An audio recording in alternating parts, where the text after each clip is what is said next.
Here we are. Okay. Last week we began to study Samuel. We're going to study 1st and 2nd Samuel. There's Nancy.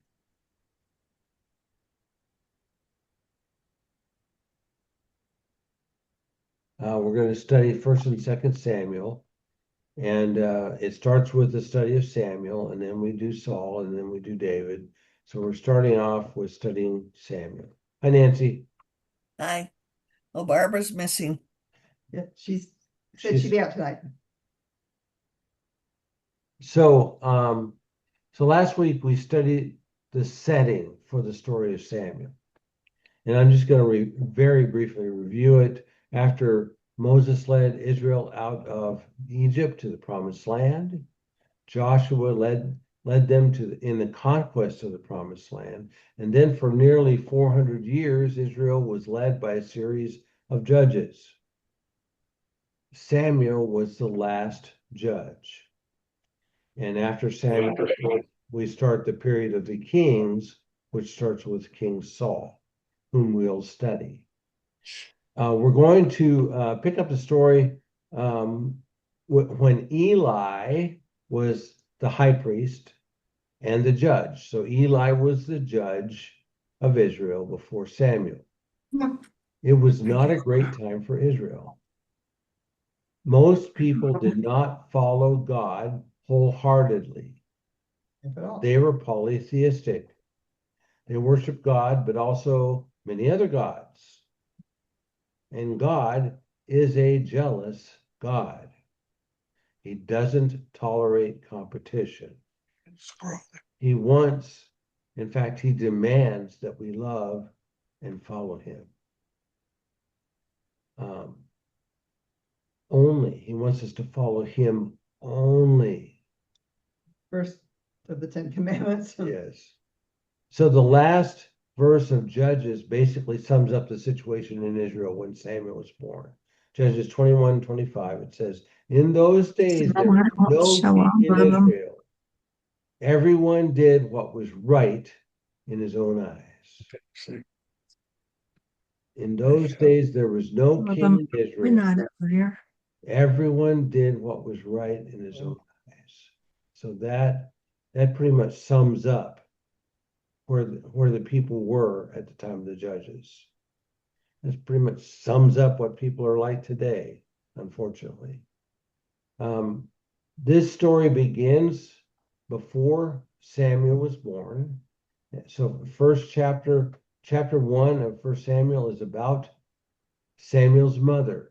Her name was Hannah. Hannah. It was Hannah. And she was a woman of great faith, from my perspective. She became a woman of faith. She believed in God and trusted him. Okay, we're going to start.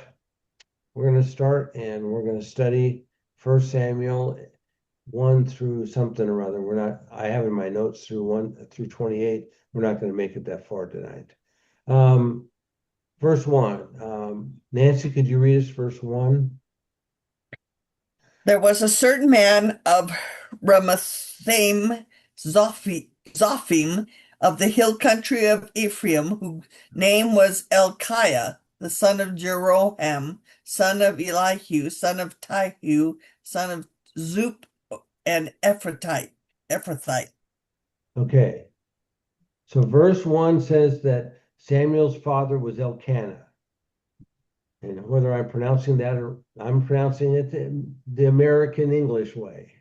It's probably pronounced something different in everywhere else in the world. Well, but that's not where we're going to do the best we can. We're just going to do the best we can. Elkanah lived in the hill country of Ephraim. So when I read this verse, I initially got the impression that Elkanah was from the tribe of Ephraim. However, I did a bunch of research, found out I did a word search. I found out that in 1 Chronicles 6:22-28, there's a genealogy of the tribe of Levi, and Elkanah is of the tribe of, comes from Kohath in the tribe of Levi. Isn't that interesting? He was a Levite. But when the land was set out by Joshua, God told them that the Levites were not to have their own tribal area. They were to have cities within all the other tribes. So that's why Elkanah, as a Levite, would be living in Ephraim, because he was probably living in one of the Levite cities that were dispersed throughout Israel. But we do know that during the period of the judges, many of the Levites had intermarried within the other tribes of Israel. That could have happened also with Elkanah. But clearly he was a Levite based on 1 Chronicles 6, 22 to 28.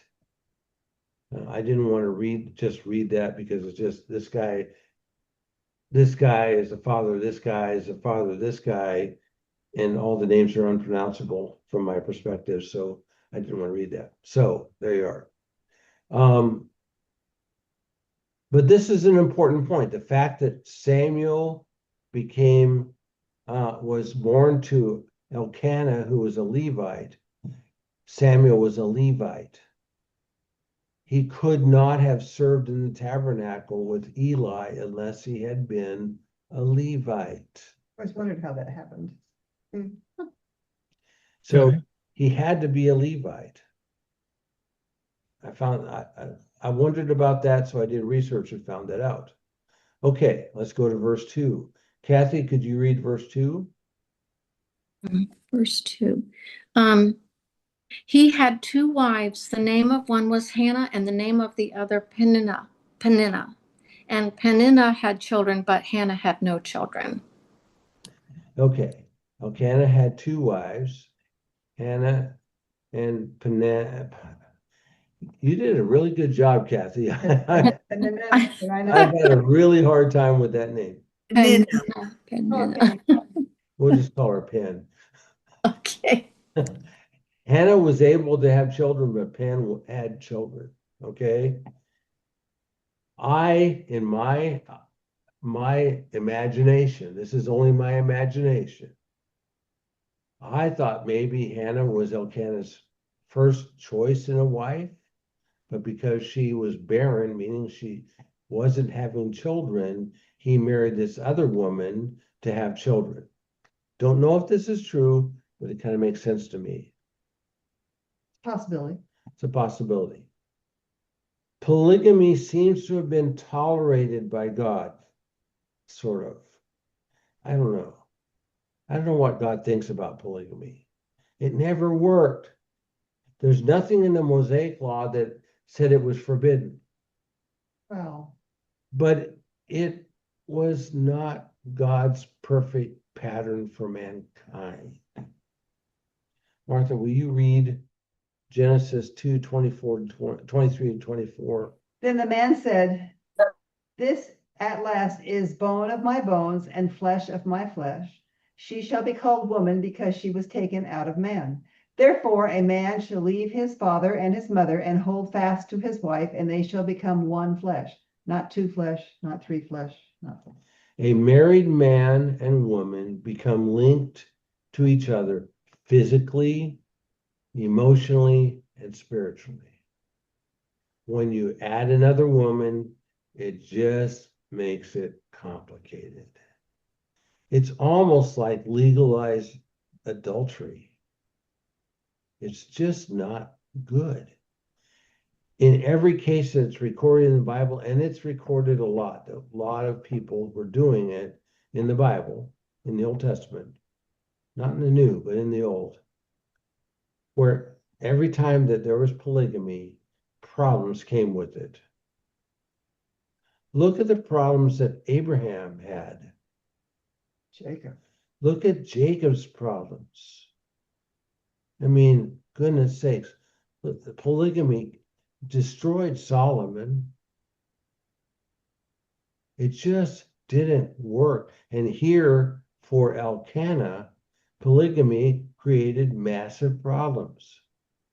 You know what? The good news is that God is able to turn the problems into good. And we're going to see him do it in this story. So, Bob, could you read verse 3? Verse 3. Okay.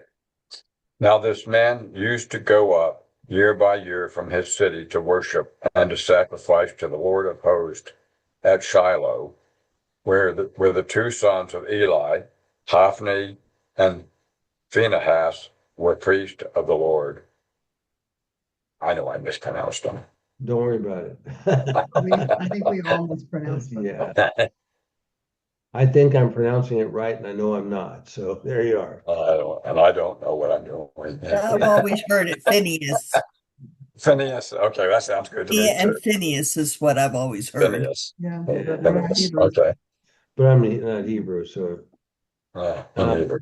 anyway, verse 3 tells us that Elkanah was mostly an obedient man. He followed the commands of God to Israel. 3 times a year, the men of Israel were supposed to present themselves before the Lord at either the tabernacle or the temple.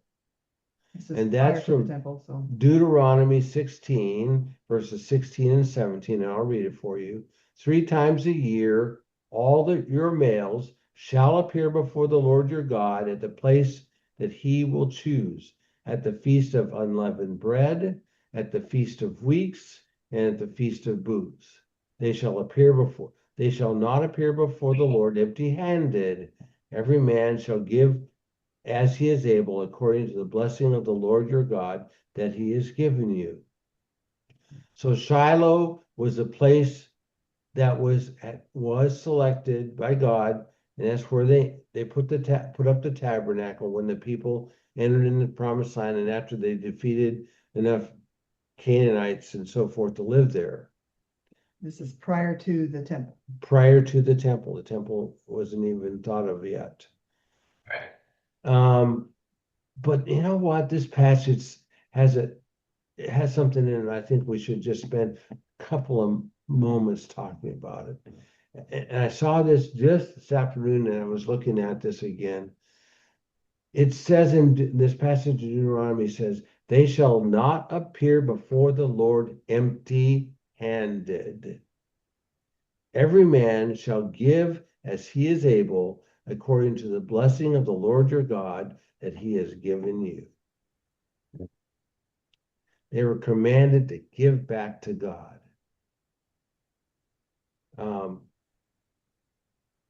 We are not to come to God empty-handed. Now, after Jesus established the new covenant, our giving is not as a gain of salvation. However, we should give back to God's work to show him that we love him, and in thanksgiving for all he's done for us. It's an act of worship. So giving is an act of worship, but we shouldn't appear before the Lord empty-handed. I think that's. Can you imagine what the church could do if everybody gave generously and joyfully? Like we should be doing. Yeah, the sky's the limit. Yeah. The And, sky's the limit. get to the nitty-gritty. If you don't have money, there's other ways you can give. That's right. Time. Yeah. Time. Yes. Okay, that's just kind of a little side note, but it's an important part of that passage. It's right from God's word. Okay. During this time, Eli was the high priest of Israel. He was also the judge. Eli's sons were to become one of them was to become the high priest after Eli's passing. His sons were Hophni and Phinehas. Eli was a direct descendant of Aaron, the first high priest. So Hophni and Phinehas were to serve as priests with Eli to lead Israel in worship according to Mosaic law. This was extremely important to God. And they were messing it up. We're going to get to that in a little bit. Not so much tonight. Okay. Gary, could you read verses 4 through 8, please? On the day when Elkanah sacrificed, he would give portions to Peninnah, his wife, and to all her sons and daughters. But to Hannah he gave a double portion because he loved her, though the Lord had closed her womb. And her rival used to provoke her grievously to irritate her because the Lord had closed her womb. So it went on year by year. As often as she went up to the house of the Lord, she used to provoke her. Therefore Hannah wept and would not eat. And Elkanah, her husband, said to her, Hannah, why do you weep? And why do you not eat? And why is your heart sad? Am I not more to you than 10 sons? Mr. Compassion. Yeah. This is an interesting passage. At the time of the feasts, they'd go up together, but Elkanah would give the best portions to Hannah. He loved Hannah more than he loved Penn.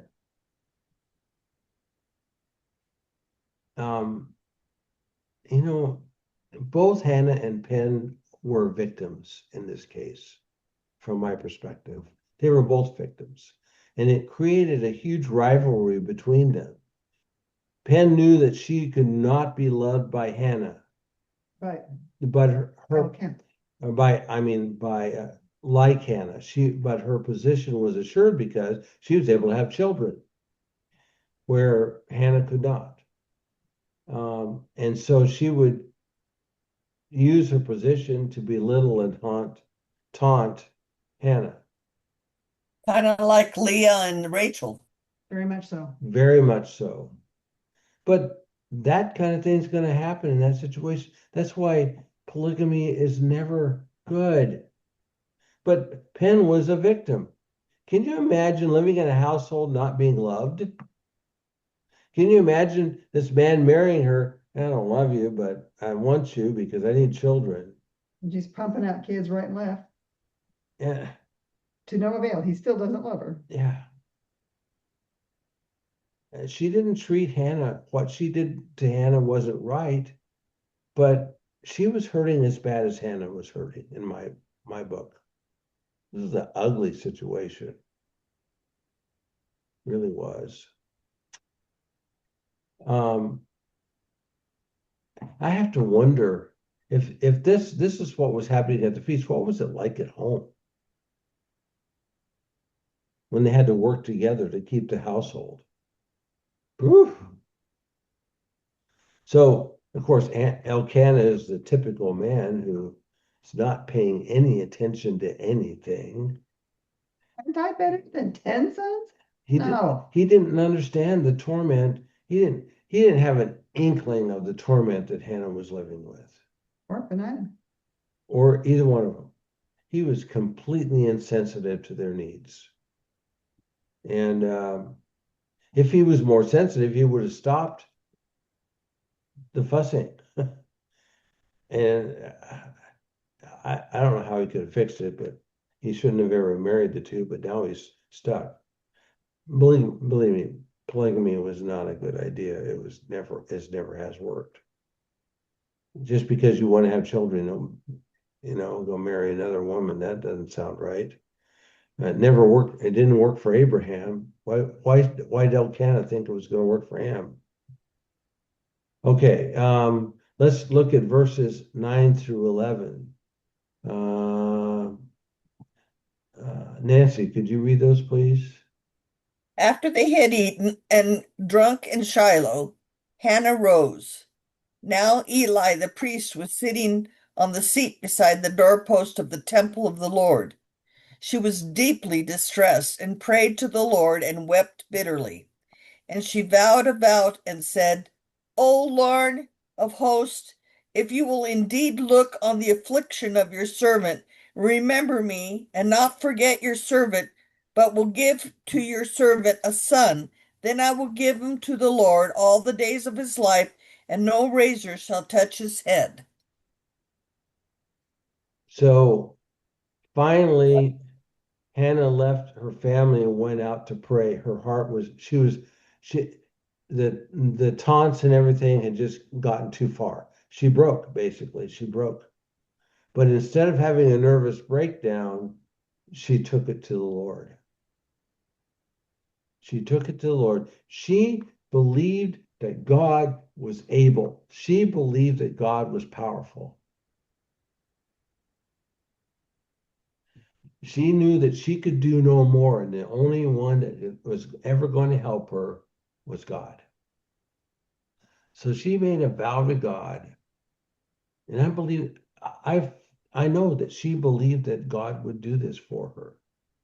But she vowed a vow that if God would give her a son, she would dedicate him to the Lord as a Nazirite. That was a very important thing in Israel. And I've studied and I still don't really understand the importance of the Nazirite vow, but it was really important to them.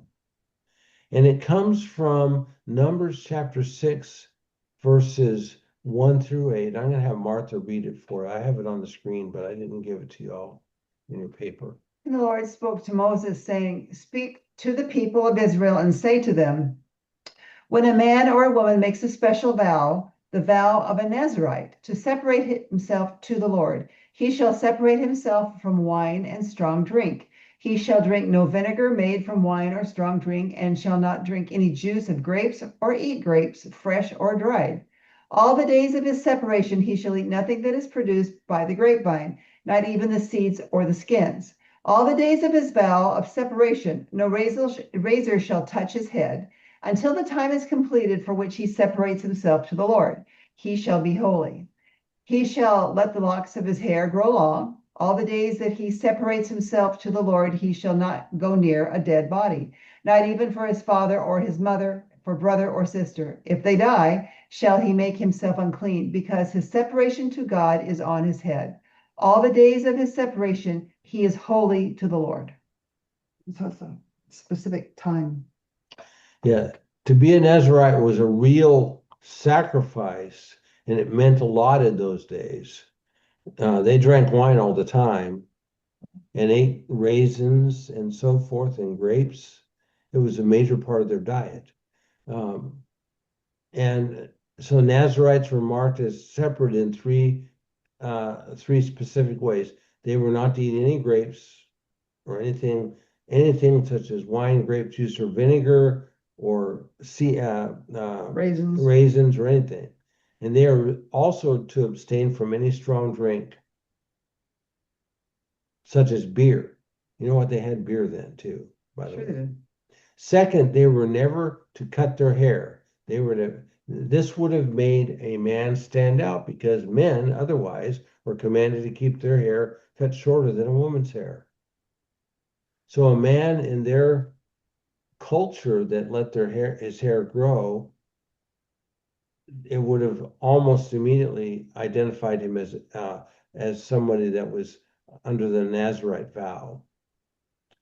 Third, they were to stay away from dead bodies at all costs. So the Nazirite vow was typically for a period of time. It did not need to be a lifelong Nazirite vow. Samson, remember Samson, he was to be a Nazirite from in the womb. In fact, Samson's mother was not to consume any grape product at all. And Samson was to be a Nazirite all his life. And when they cut his hair, he lost all his strength. And when his hair grew out again, and he asked God for forgiveness and asked God to help him, he dealt the Philistines one last blow. So we don't know if Samuel conducted himself as a Nazirite for the rest of his life. Doesn't say. But that just simply doesn't say. But Hannah's vow was very serious. When she gave up Samuel to Eli's care in the tabernacle, she was giving him up permanently. This was permanent.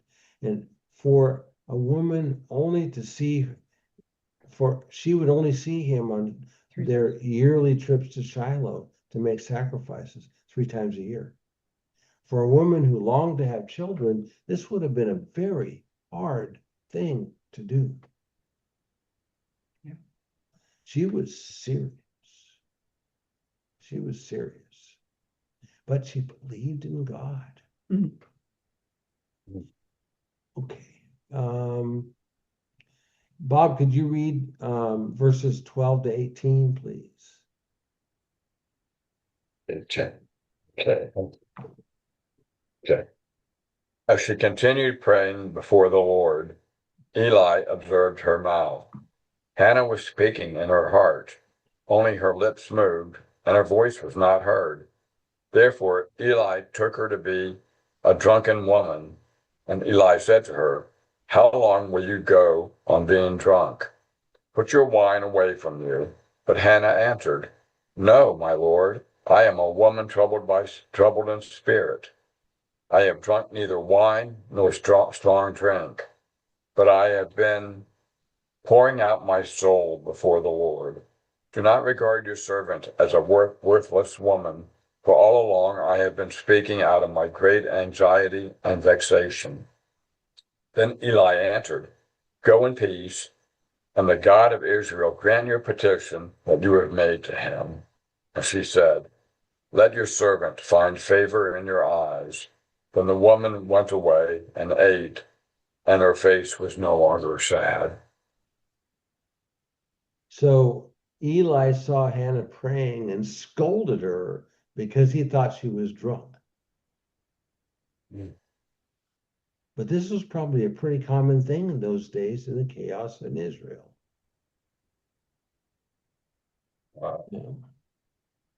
But Hannah explained herself to Eli and said, and explained that she was praying, and she was praying quietly.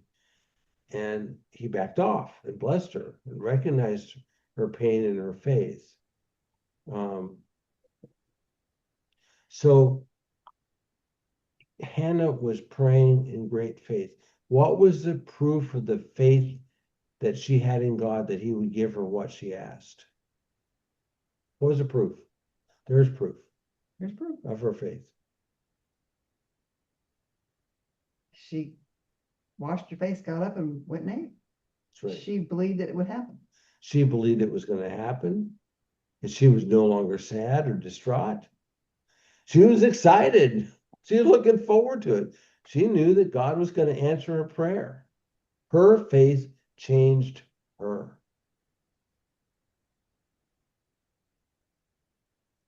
Faith should change us.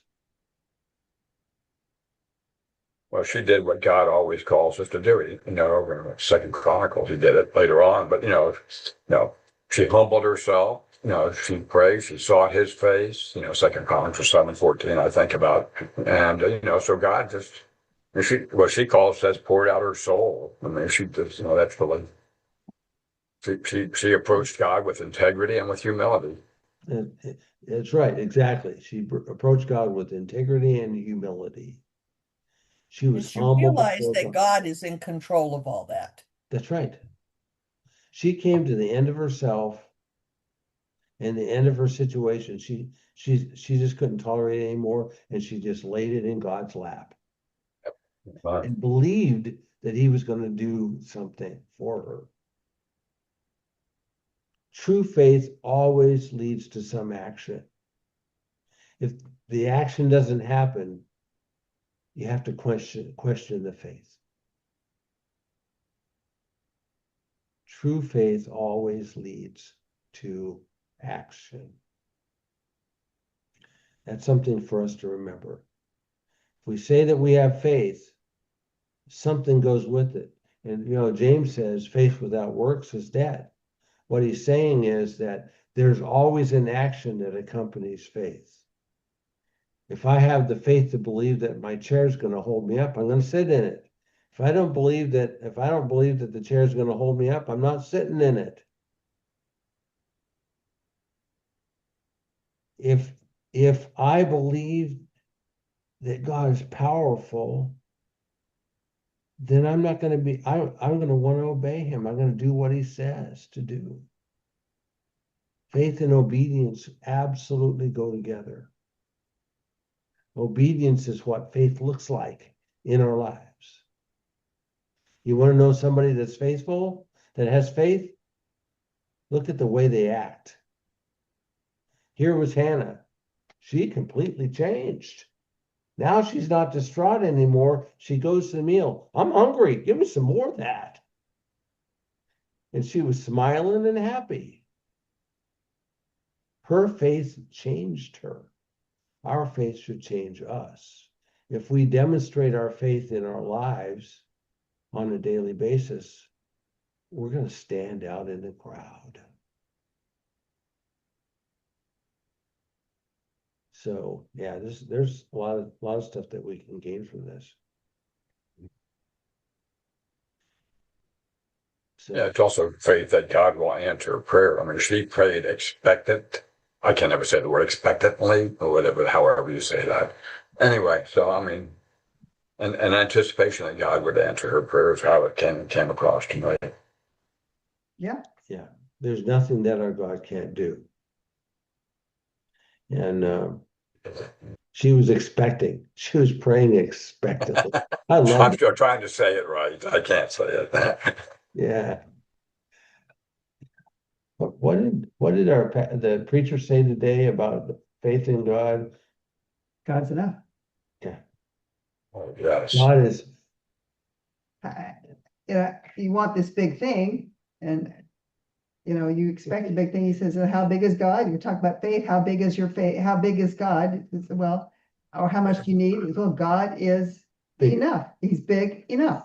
Whatever the issue is, God is big enough. Yeah. That's always the answer. He's big enough. He's big enough. No matter what it is, he's big enough. Yeah. Full sermon on that. And Hannah is proof of that. And we'll find out when we study next week that God answered her prayer. Yeah. Oh, I wish I could be a fly on the wall. Here's the sun I promised you. Oh no. Yeah. So anyway, we'll get to that next week. Any more comments or questions about that?